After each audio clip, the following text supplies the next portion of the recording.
नमस्कार दोस्तों, मैं शैलेंद्र यादव। स्वागत है आपका अपने YouTube चैनल जॉब अलर्ट में। दोस्तों, आज हम बात करने वाले हैं ONGC में आई हुई विभिन्न पदों के लिए ट्रेड अप्रेंटिस भर्ती के बारे में। दोस्तों, कुल 2500 पदों के लिए आपसे ONGC में ऑनलाइन आवेदन फॉर्म मांगा गया है, जिसमें विभिन्न पदों के लिए आप ऑनलाइन आवेदन फॉर्म कर सकते हैं। तो दोस्तों, अगर आप चैनल पर नए हैं तो चैनल को लाइक करें, शेयर करें तथा सब्सक्राइब करना ना भूलें। साथ ही साथ दोस्तों, बेल आइकन की घंटी को अवश्य दबाएं। तो आइए शुरू करते हैं।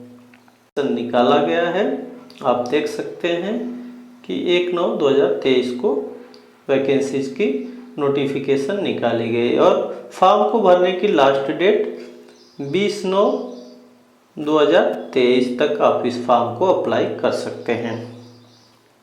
तो दोस्तों, कुल 2500 पदों के लिए आपसे ऑनलाइन आवेदन फॉर्म मांगे गए हैं। अब हम बात करेंगे लोकेशन और टेंटेटिव नंबर ऑफ सीट की। तो यहाँ पे हम सेक्टर वाइज बात करेंगे कि किस सेक्टर में कितनी वैकेंसीज है और कौन कौन से पद हैं। आप ध्यान से यहाँ पे चार्ट में देख सकते हैं। सबसे पहले हम बात करेंगे नॉर्दर्न सेक्टर की। तो नॉर्दर्न सेक्टर में देहरादून वर्क स्टेशन आएगा। इसमें आप देख सकते हैं कुल 114 पद हैं। उसके बाद OVL दिल्ली में कुल 40 पद हैं और जोधपुर में कुल 5 पद। इस प्रकार से दोस्तों, नॉर्दर्न सेक्टर में टोटल 159 पद हैं। आप यहाँ पे देख सकते हैं कि कौन सा ट्रेड के लिए आपसे आवेदन मांगे गए हैं दोस्तों।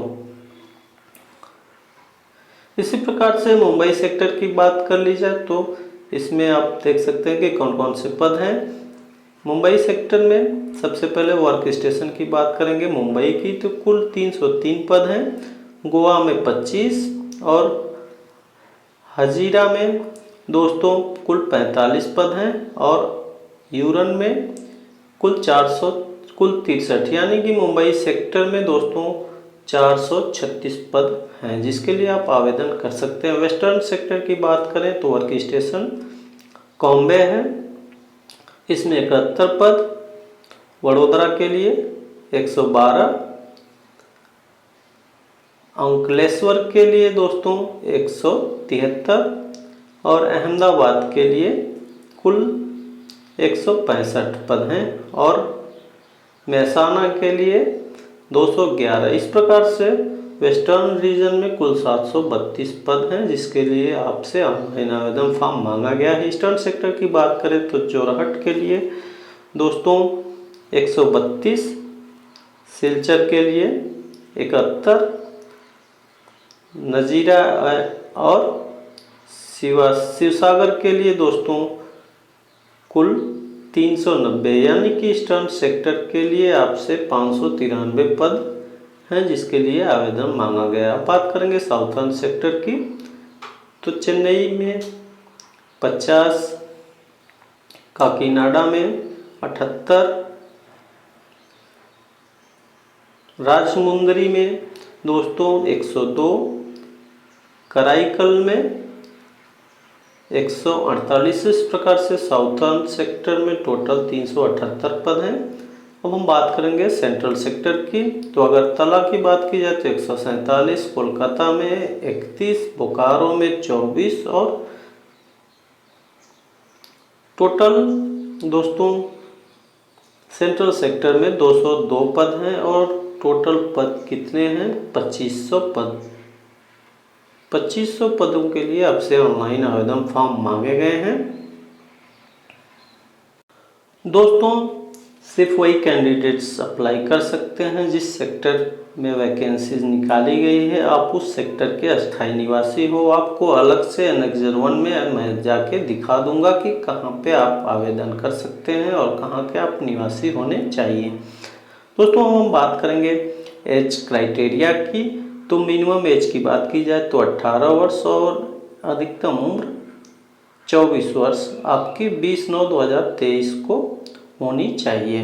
इसके बाद हम कंसेशन और रिलैक्सेशन की बात करेंगे। तो अपर एज में ST SC के लिए कुल 5 वर्ष और ओबीसी के लिए दोस्तों 3 वर्ष की छूट दी जाएगी। अगर आप पीडब्ल्यूडी यानी कि विकलांग कैटेगरी के हैं तो 10 वर्ष और एक्स सर्विसमैन है तो 15 वर्ष आपकी छूट रहेगी। और एसटी एससी और ओबीसी के लिए अलग से जो उम्र सीमा है वो ऐड कर ली जाएगी। दोस्तों अब हम बात करेंगे क्वालिफिकेशन और एलिजिबिलिटी क्राइटेरिया की। तो यहाँ पे आप देख सकते हैं कि किस पद के लिए क्या क्वालिफिकेशन होने वाली है। तो आइए जल्दी से हम देख लेते हैं कि कौन सी क्वालिफिकेशन आपकी होनी चाहिए। लाइब्रेरी असिस्टेंट के लिए 10वीं पास, केबिन रूम अटेंडेंट के लिए 10वीं पास, ड्रेसर मेडिकल के लिए 10वीं पास, हाउसकीपर के लिए 10वीं पास, ऑफिस असिस्टेंट के लिए 12वीं पास, मैकेनिक ऑटो इलेक्ट्रॉनिक्स के लिए इसमें आपको mechanic auto electrical and electronics में आईटीआई पास होना चाहिए।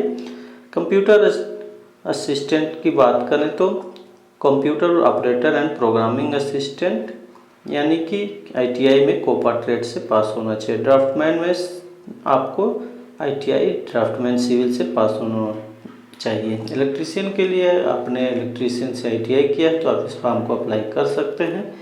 इलेक्ट्रॉनिक्स मैकेनिक के लिए इलेक्ट्रॉनिक मैकेनिक में आईटीआई, फिटर के लिए फिटर में ITI, information and communication technology के लिए आपने आईटीआई इन इंफॉर्मेशन टेक्नोलॉजी से किया होना चाहिए। इंस्ट्रूमेंट मैकेनिक के लिए इंस्ट्रूमेंट मैकेनिकल में आईटीआई, फायर सेफ्टी टेक्नीशियन के लिए फायर एंड सेफ्टी में आईटीआई, मशीनिस्ट के लिए मशीनिस्ट में ITI, mechanic automobile advance diesel engine के लिए डीजल मैकेनिक से आईटीआई, मैकेनिक मोटर व्हीकल के लिए मोटर व्हीकल में आपको आईटीआई, मैकेनिक डीजल के लिए डीजल मैकेनिक से ITI, medical laboratory technician cardiology and psychology के लिए आईटीआई इन medical laboratory technician, medical laboratory technician pathology के लिए ITI medical laboratory technician pathology से कोर्स होना चाहिए।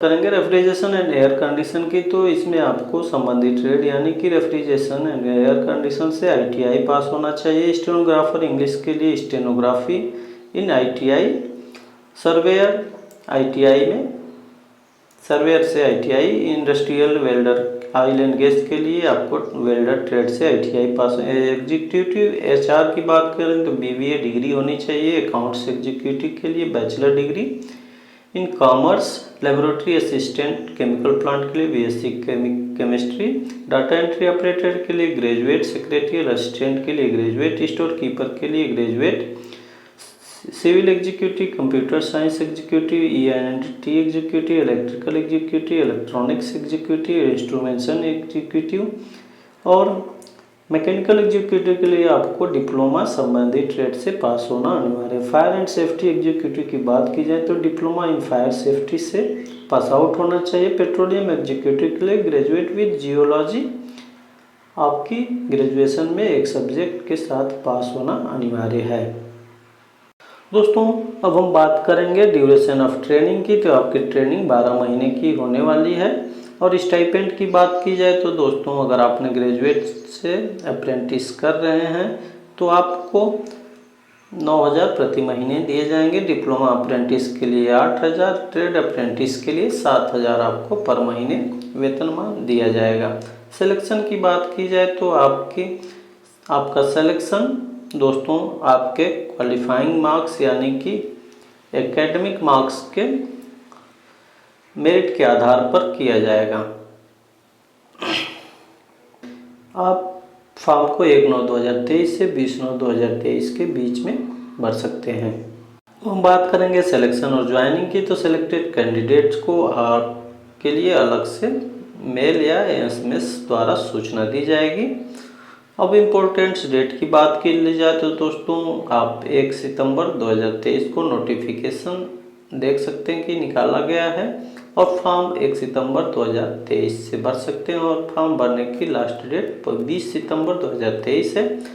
डेट ऑफ रिजल्ट यानी कि सिलेक्शन की डेट कब आने वाली है तो दोस्तों आपका रिजल्ट 5 अक्टूबर 2023 को आएगा। दोस्तों अब हम बात करेंगे फॉर्म भरेंगे। तो दोस्तों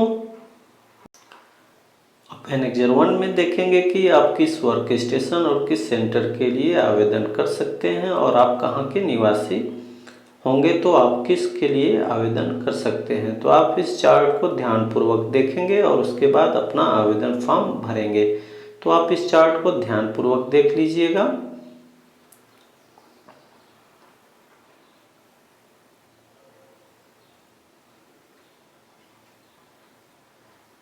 तो दोस्तों, इस प्रकार से आप ऑनलाइन आवेदन फॉर्म भर सकते हैं और ओएनजीसी का एक अहम हिस्सा बन सकते हैं। तो दोस्तों, फॉर्म भरने की अंतिम तिथि 20/9/2023 है। इसके पहले आप फॉर्म को अप्लाई कर सकते हैं। अगर आपको वीडियो अच्छा लगा हो तो वीडियो को लाइक करें, शेयर करें तथा सब्सक्राइब करना ना भूलें। साथ ही साथ दोस्तों, बेल आइकन की घंटी को अवश्य दबाएं। जय हिंद।